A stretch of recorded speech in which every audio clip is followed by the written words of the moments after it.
STV news सूरत bell icon को click कीजिए, channel subscribe कीजिए। STV ન્યૂઝમાં આપ સૌ દર્શક મિત્રોનું હાર્દિક સ્વાગત છે। હું કાજલ જગદાડે। તો હવે જોઈએ આજના મુખ્ય સમાચાર। સુરત શહેર પોલીસ દ્વારા તેરા તુજકો અર્પણનું કાર્યક્રમ કરવામાં આવ્યું હતું। ડીસીપી સાહેબ અને એસીપી સાહેબના માર્ગદર્શન હેઠળ આ કાર્યક્રમ આવ્યું હતું, જેથી અમરોલી પોલીસ ભગીરથસિંહ અને એમના ટીમ દ્વારા દિન રાત મહેનત કરીને 140 થી 150 જેટલા ચોરીના મોબાઈલ જે લોકોના ફોન હતું એને અર્પણ કરવામાં આવ્યું।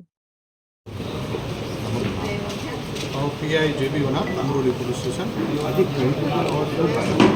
આજે આપણે એક પોલીસ વિભાગ તરફથી તેરા તુજકો અર્પણ કે જે લોકોના મુદ્દામાં મોબાઈલ ખોઈ ગયેલા છે એ લોકોના મોબાઈલ એમને એક જ સ્થળેથી કોઈપણ બીજી પ્રક્રિયામાંથી પસાર થયા વગર સરળતાથી મળી રહે તે માટે તેરા તુજકો અર્પણ નામનો પ્રોગ્રામ આયોજિત કરવામાં આવ્યો છે। અમરોલી પોલીસ સ્ટેશનમાં 2024ના કુલ 135 મોબાઈલ જે ખોવાયેલા છે તે અમારા સ્ટાફ દ્વારા શોધી કાઢવામાં આવેલા છે અને આજે કુલ 135 મોબાઈલ કિંમત 21 લાખ રૂપિયાના મોબાઈલ મુદ્દામાલ પરત સોંપવામાં આવેલ છે। ને આજે લોકોને તમારી રીતે કઈ રીતે સજાવવાનો અને કઈ રીતે શું સંદેશ આપે? અમારા તરફથી લોકોને એક સંદેશ છે કે જ્યારે પણ મોબાઈલ ગુમ થાય તો સરકારશ્રીની વેબસાઇટ છે CERI.gov.in, તો એના ઉપર પણ મોબાઈલ આપણો સિમ નંબર EMI નંબર નાખીને તમે ટ્રેસ કરી શકો છો અથવા તો પોલીસને ગમે ત્યારે જાણ કરી શકો છો, તો આપનો મુદ્દામાલ મોબાઈલ પરત મળી શકે છે।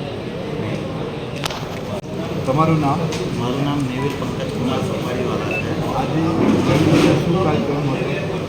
આજે જીવનજ્યોત કોલેજમાં જે લોકોના મોબાઈલ ચોરાયા હતા અમરોલી અને ઉપરાંત વિસ્તારમાં, તો જે પણ જનતાએ પોતાના મોબાઈલ ચોરીની કમ્પ્લેન નોંધાવી હતી આપણા પોલીસ મિત્રોએ એને શોધી કાઢ્યા છે। લગભગ 120 થી 30 ઉપર મોબાઈલ છે અને લાખો કિંમતના મોબાઈલ।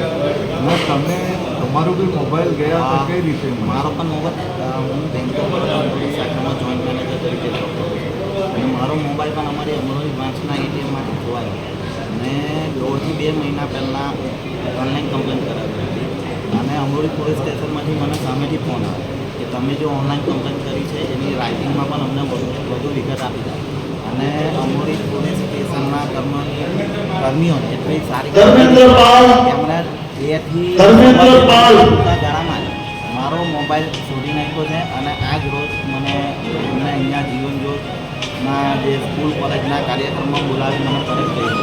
ના તમને કેવું લાગ્યું આ કાર્ય જે છે લોકો એકચ્યુઅલી હા પોલીસને નેગેટિવિટી છે જો નહીં હું એ જ કેવું લાગ્યું? હું એ જ કહેવા માગું છું કે આજે મને ફર્સ્ટ ટાઈમ જાણીને ઘણી ખુશી થઈ કે સામેથી પોલીસનો 3 વાર 1 વાર 2 વારની 3 વાર ફોન આવ્યો કે તમારો મોબાઈલ મળી ગયો છે અને તમે આ ટાઈમે હાજર થાઓ, આપણે તમારો મોબાઈલ આપવામાં આવે। એટલે હું જનતાને પણ એક કહું છું, તમારો મોબાઈલ ચોરી થાય તો તમે ગભરાવો નહીં, ટેન્શન નહીં લો અને પહેલાં એવું વિચારી ન લો કે મારો મોબાઈલ મળવાનો નથી।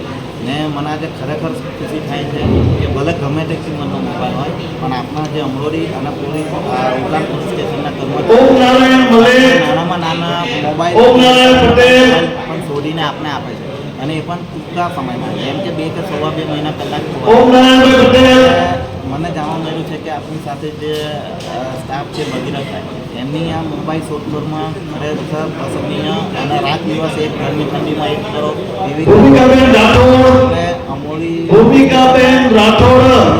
ડીસીપી એસીપીથી લઈને કોન્સ્ટેબલથી લઈને દરેક સ્ટાફનો આભાર માનીએ છીએ કે જે લોકો જનતાના કોઈ પણ વસ્તુનું ખ્યાલ રાખે છે, રાત દિવસ આપણા માટે કાર્ય કરે છે અને હું ફરીથી જનતાને કરું છું કે તમારું નાનામાં નાનું કામ હોય કે મોટા વગર ગભરાયા વગર તમે અમરોલી પોલીસ સ્ટેશનનો 7 ટકા લઈ શકો છો।